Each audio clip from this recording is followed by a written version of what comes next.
नमस्कार, मैं हूं आरजू साई। 20 मिनट 20 खबर में आपका स्वागत है। इस बुलेटिन में हम आपको प्रदेश से लेकर देश के अलग अलग हिस्सों की खबर दिखाएंगे। साथ ही आपको ये भी बताएंगे कि दुनिया भर में क्या कुछ चल रहा है। तो चलिए शुरू करते हैं 20 मिनट में 20 खबरों का सिलसिला।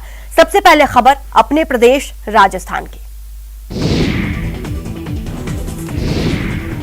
जैसलमेर के शहीद पूनम सिंह स्टेडियम में इन दिनों सीमा सुरक्षा बल यानी बीएसएफ के जवान दिन रात बीएसएफ के स्थापना दिवस की तैयारी में लगे हैं। आपको बता दें कि पहली बार 1 दिसंबर को होने वाले बीएसएफ के स्थापना दिवस का मुख्य समारोह दिल्ली से बाहर जैसलमेर में मनाया जाएगा।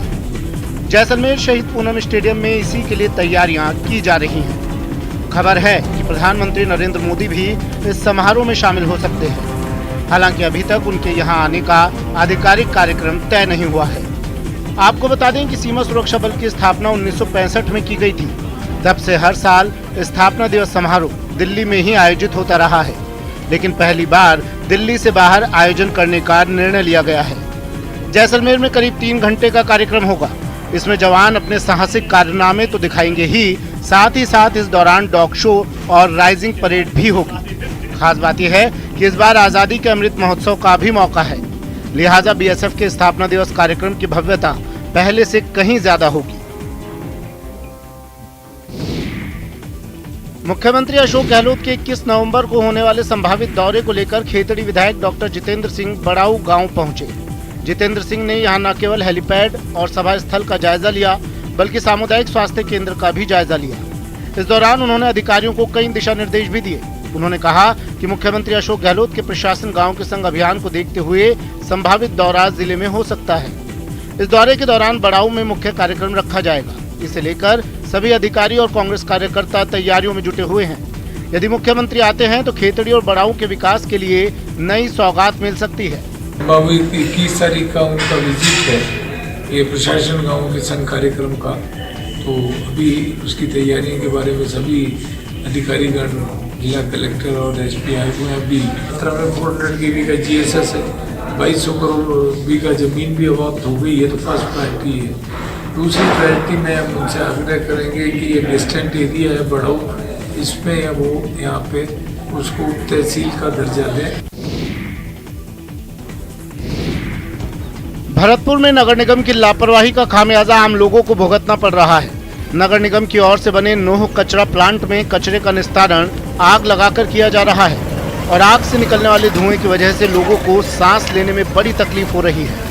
इस धुएं की वजह से यहाँ की एयर क्वालिटी इतनी खराब हो चुकी है कि लोगों को अब जहरीली हवा में सांस लेना पड़ रहा है। ऐसे में पॉल्यूशन कंट्रोल बोर्ड की ओर से सभी विभागों को निर्देश दिए गए हैं कि किसी भी तरह से प्रदूषण वाले कार्यों को ना किया जाए, लेकिन फिर भी सभी नियम और कायदों को ताक पर रखकर नोह कचरा प्लांट में कचरे को जलाया जा रहा है, जिससे निकलने वाला धुआं चारों तरफ आसपास के लोगों और शहर के लोगों की सांसों में जहर घोल रहा है। इतना ही नहीं, कचरे से निकलने वाले जहरीले धुएं की वजह से आसपास में मौजूद पक्षियों की भी मौत हो रही है। भरतपुर शहर के पूरे कचरे को यहाँ नोह कचराघर में लाया जाता है, लेकिन यही नोह कचराघर भरतपुर शहर वासियों की सांसों में जहर घोल रहा है। कोचिंग नगरी कोटा में चोरों के हौसले इस कदर बुलंद हैं कि आए दिन चोरी की वारदातों को अंजाम देकर फरार हो रहे हैं। इस बार चोरों ने 3 बत्ती चौराहे पर 3 चोरों ने एक मेडिकल स्टोर को निशाना बनाया और करीब 25,000 की नकदी समेत कई कीमती सामान चुरा कर फरार हो गए। खास बात यह है कि चोर मात्र 10 मिनट में ही पूरी घटना को अंजाम देकर बाइक पर सवार होकर भाग निकले और ये पूरी वारदात सीसीटीवी में रिकॉर्ड भी हो गई। रिकॉर्डेड तस्वीरों में आप देख सकते हैं कि किस प्रकार 3 चोर आते हैं और मौका देखकर मेडिकल स्टोर का शटर खोलते हैं। फिर एक चोर शटर के अंदर जाता है और बाकी के 2 चोर बाहर पहरा देते रहते हैं। इसके कुछ ही देर बाद चोर चोरी कर वहां से भाग निकलते हैं। पीड़ित मेडिकल स्टोर के मालिक ने दादाबाड़ी थाने में मामला दर्ज करवा दिया है और दादाबाड़ी थाना पुलिस मामले की जांच शुरू कर चुकी है। 3 व्यक्ति आए और शटर को ऊंचा करा, उसमें से 2 आदमी तो दोनों साइड, रोड के दोनों साइड हो गए और एक आदमी लेटते हुए अंदर घुस गया दुकान के अंदर। उसके बाद उसने सारे जितने भी गल्ले थे वो चेक करे, जिस गल्ले में पैसे थे तो उस गल्ले में जो भी सामान था, पैसे, कागज और भी जो भी चीज़ें थी।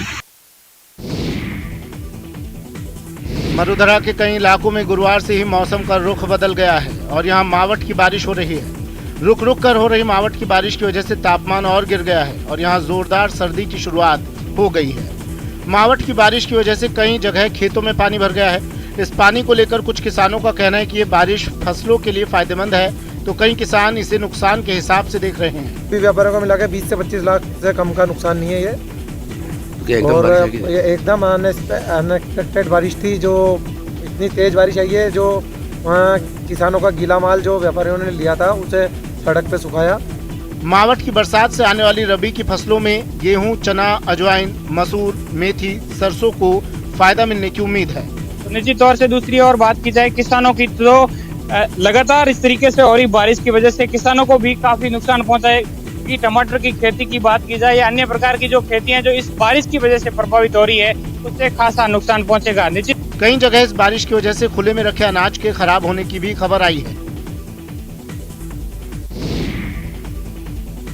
चलिए अब देख लेते हैं कुछ अन्य राज्यों की खबरें। उत्तर प्रदेश के 2 जिले कासगंज और अमेठी में आबकारी विभाग ने अवैध शराब बनाने वालों पर शिकंजा कस